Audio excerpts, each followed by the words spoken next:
Bom dia, meus amados irmãos, a graça e a paz do Senhor Jesus, louvado seja sempre o nome do Senhor. Imagine um tempo em que tudo será realmente bom, santo, justo, tudo estará em harmonia. Não porque Deus não tenha criado assim, porque o Senhor criou todas as coisas puras, boas. A Escritura diz, em Gênesis 1:31, que Deus viu tudo o que ele fez e tudo era muito bom. Mas o pecado corrompeu tudo. E é por isso que estamos vivendo nessa sociedade problemática, que o homem, inclusive, acha-se grandes coisas e termina criando muitos problemas para si mesmo, inclusive. Mas o Senhor prometeu restaurar. E isso nós podemos ver na cruz do Calvário, no poder do Espírito e da palavra operando em cada coração. Imagine quando ele cumprir o desfecho da obra, quando tudo de ruim for tirado deste mundo. Mas isso já deve ser buscado, desejado pela igreja. A igreja deve viver ansiando, sim, a volta do Senhor Jesus. E em Mateus capítulo 6, versículo 10, continuando a oração dominical, o Senhor Jesus ensinando a igreja a orar. Então, eu vou ler o 9 para poder ficar bem contextualizado. O Senhor Jesus disse: portanto, vós orareis assim: Pai nosso que estás nos céus, santificado seja o teu nome. E aí vem o nosso versículo: venha o teu reino, faça-se a tua vontade, assim na terra como no céu. O Senhor Jesus nos ensina a orar algo que não era incomum para eles. É algo que fazia parte do anseio de Israel, porque tem a ver com as promessas do Senhor. E nós vamos ver isso em 2 Samuel, no capítulo 7, quando Deus faz a promessa do descendente de Davi que reinaria. E o Senhor promete para Davi o seguinte, a partir do versículo 12. Quando teus dias se cumprirem e descansares com teus pais, então farei levantar depois de ti o teu descendente, que procederá de ti, e estabelecerei o seu reino. Este edificará uma casa ao meu nome, e eu estabelecerei para sempre o trono do seu reino. Versículo 15. Mas a minha misericórdia se não apartará dele, como a retirei de Saul, a quem tirei diante de ti. Porém, a tua casa e o teu reino serão firmados para sempre diante de ti. Teu trono será estabelecido para sempre. Observe que na promessa o Senhor diz que o reinado do filho de Davi seria para sempre, firme, forte, permanente. E o povo do Senhor passou a esperar isso. Davi se tornou, portanto, um modelo e aguarda-se de Davi esse filho prometido. E em seguida vem Salomão. Deus escolheu Salomão para ser o sucessor de Davi. E o reinado de Salomão, ele deve ter causado muita esperança, muito ânimo, porque ele foi um reinado próspero. A própria sabedoria dada a Salomão mostrava que Deus estava com ele. Eles devem ter olhado para o reinado de Salomão como um possível cumprimento da promessa, sem saber que havia alguém maior do que Salomão que estaria por vir. Mas as características do reinado de Salomão já vão apontando para o cumprimento da promessa. A sabedoria está presente, riquezas, poder, é um reinado glorioso. Salomão fez as suas besteiras, como todo pecador, mostrando que a nossa esperança não pode estar em homens pecadores. E as pessoas facilmente fazem isso. Facilmente colocam esperança em líderes, colocam esperança em pessoas famosas, colocam esperanças em A, B ou C. É o coração idólatra do pecador que se engana com muita facilidade. Então, o Senhor mostra os pecados desses homens para que a gente não coloque esperança sobre eles. Essa, inclusive, é a importância de sabermos os pecados de Davi, de Salomão, Roboão e assim por diante. É não colocarmos a esperança em qualquer um, né? Como Adão e Eva, que colocou a sua esperança em Caim, do Senhor, né, recebi provavelmente a expectativa de que ele era o próprio Messias, o Salvador prometido, e Deus mostrou para eles que não, foram contrariados. Quando chegasse o Filho de Deus, todo mundo saberia. Então, nossa esperança tem que estar no Senhor. Como disse o profeta Jonas, ao Senhor pertence a salvação. Então, a esperança está nele. Então, aquele que viria nos salvar é o próprio Deus. Percebe? Não poderia ser um homem qualquer. Teria que ser o próprio Deus. Porque todos os homens comuns, eles pecam, eles falham. Então, a esperança tem que estar no próprio Deus. Por isso é que, então, nós vamos sendo conduzidos à compreensão da pessoa de Cristo como o verdadeiro Deus. Ele é, e não tinha como não ser. Então, a esperança da salvação está no próprio Deus. E o reinado é o reinado divino, não é um reinado qualquer. É o reinado divino. É um reinado em que realmente o Senhor está governando nas próprias ações das pessoas. Não é uma questão de Deus ser o soberano sobre a terra. Isso ele sempre foi, sempre foi. Desde o princípio e até o final, Deus é e sempre será o soberano, o criador, o governante, o rei dos reis, o senhor dos senhores. Isso nunca vai mudar. O diabo pode pintar e bordar, como inclusive estamos vivendo um período terrível. O diabo está solto por aí, aprontando, usando todos os recursos que ele pode, porque o seu tempo está bem pertinho do fim.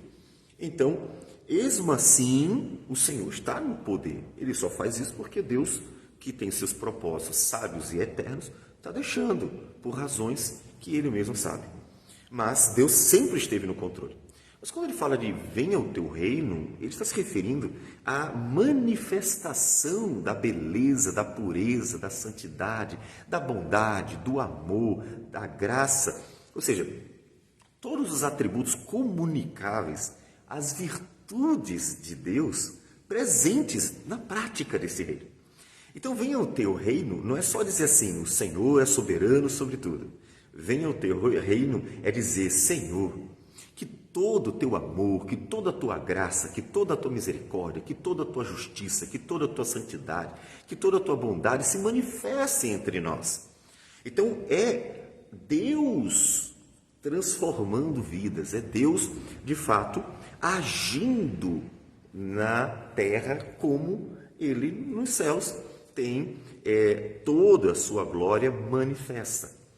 Então, o venha o teu reino é esse reinado que é a restauração da criação, que é a restauração de tudo, que é a vida nova, que inclusive nós vamos encontrar Paulo dizendo que quando o Senhor Jesus voltar, então será tirado o pecado e, consequentemente, será tirada a morte, porque a morte tem uma relação com o pecado.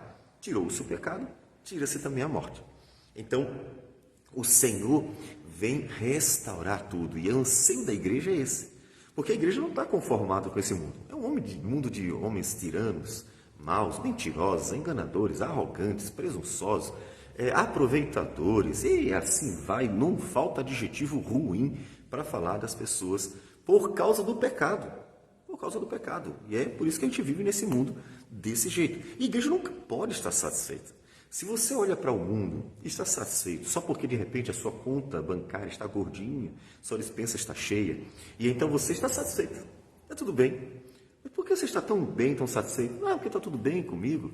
Então há um problema, porque você está olhando que o mundo, apesar de você estar aparentemente bem, e aparentemente, porque em qualquer momento o próprio Deus pode dizer, louco, esta noite te pedirão a alma, e o que tu tens será para quem? Então, aparentemente bem, mas o mundo está nesse caos, porque o mundo está um caos. Então, se você está satisfeito, então há um problema muito sério com você. Um problema muito sério, por quê?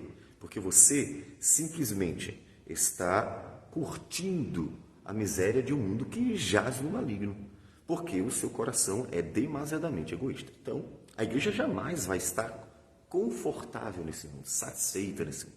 A igreja sempre se levantará profeticamente, sempre pregará, inclusive contra ela mesma, porque toda a palavra profética do Antigo e Novo Testamento era contra a própria igreja.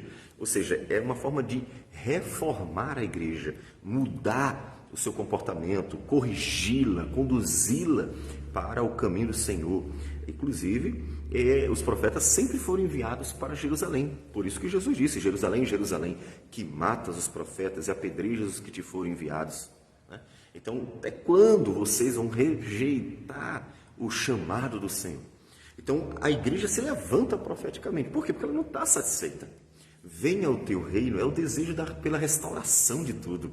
É o desejo por uma sociedade que realmente não terá pecado. Uma sociedade pura, uma sociedade que será uma bênção. E nós vemos isso quando Isaías, no capítulo 11, profetiza o reinado messiânico, que é uma referência à eternidade.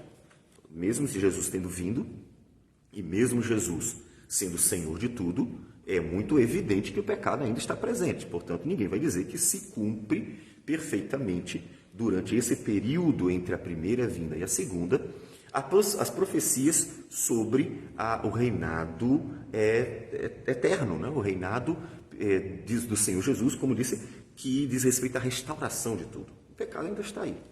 É uma referência sempre àquilo que vem ainda que vem. Começou aqui. O Senhor já está transformando vidas, o Senhor já está operando, o Senhor já está mudando corações. Você está ouvindo a palavra e o seu coração, tocado pelo Espírito Santo, já está querendo viver, pela graça de Deus, o amor, a justiça, a bondade, a misericórdia, assim vai.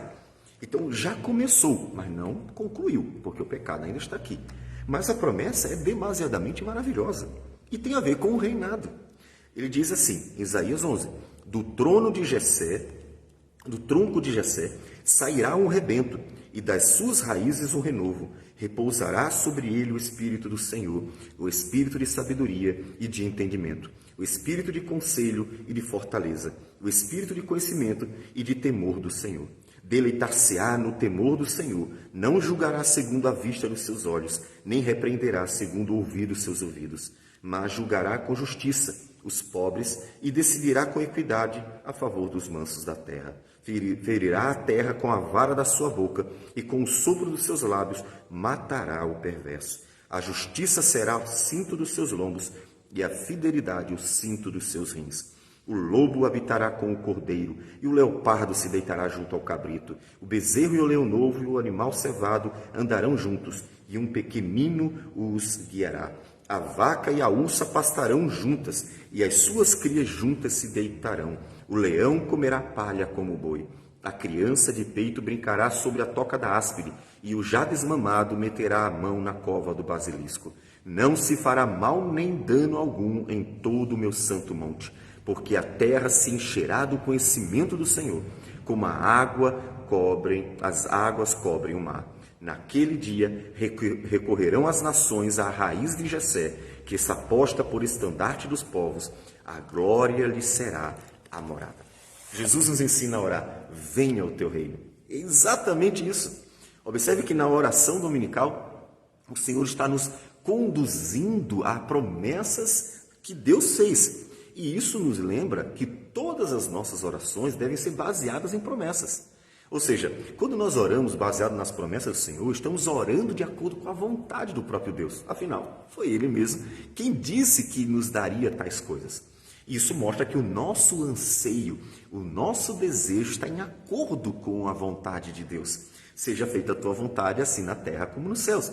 Portanto, é a oração de alguém que deseja que Deus seja glorificado, manifestando a beleza de seu ser e suas obras entre os homens. Então, é uma oração de alguém que realmente anseia viver eternamente para a glória do Senhor.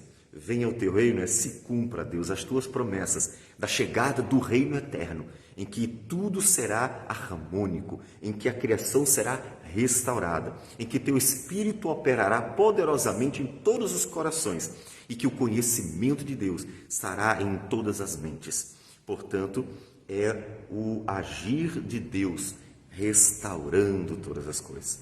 Deseje isso. Todo cristão deve ansiar profundamente o operar de Deus na sua criação, para que Deus possa fazer a sua vontade em nossas vidas, manifestando suas virtudes. Como disse, não é apenas o Deus que controla, é o Deus que age e opera em nós. E isso começa então com você, já que você está orando, Senhor, quero tanto o tempo em que tudo será harmônico, bom, justo e amável. Eu quero tanto isso. Então, já que você quer, e a sua oração é que Deus opere para que tudo possa viver desse jeito, então comece com você. Senhor, muda a minha vida, transforma a minha vida, opera a minha vida. Tira de mim tudo que é mal, tira de mim todo pecado, tira de mim tudo que te desagrada, porque ainda estamos nesse mundo que jaz no maligno, no mundo pecador. Então vai orando, Senhor, tira de mim. Tira de mim. Se eu sou impaciente, então, Senhor, me dê graça para ser paciente. Ah, Senhor, eu agi egoisticamente. Ah, Senhor, me ajude a ser amoroso, bondoso. E assim, vai pedindo para que o fruto do Espírito, Gálatas 5, 22 e 23, que é amor, alegria, paz, bondade, benignidade e assim por diante, para que o fruto do Espírito se manifeste em você. Porque é exatamente essa vida cheia do Espírito, em que o fruto do Espírito se manifesta no dia a dia, né? Ou seja, nas suas relações humanas, no seu viver diário, no trabalho, nos estudos, na igreja, junto com a igreja, no culto em adoração, e assim, na sua vida cotidiana, é exatamente nisso que está se manifestando a beleza do reino de Deus. Mesmo que ele ainda não esteja presente em plenitude, por quê? Porque ainda estamos nesse mundo pecador, mas você já estará vivendo o começo desta obra que vai ser consumada por Cristo Jesus, porque Ele virá e virá restaurar tudo. E aí, finalmente, estaremos livres de todo o mal. E esse é o desejo da igreja. Venha o teu reino, faça-se a tua vontade, assim na terra como no céu. Vamos orar. Senhor Deus amado, bendito o teu nome. Todo louvor, honra e glória ao Senhor. Agradecemos por tudo, pela esperança da vida eterna. Opera em nós e por nós. Ajude-nos a viver para a tua glória. Livra-nos dos homens maus. Estamos cercados deles. De forma que nós possamos, Senhor Deus, viver, Senhor Deus, a vida guardados por ti. Mas também livra-nos do pecado, porque ainda somos pecadores. Para que possamos viver a vida para a glória do Senhor. Tudo isso nós te pedimos. Em nome do teu Filho amado, Jesus. Amém. Sim. Que Deus abençoe a todos e tenham um bom dia.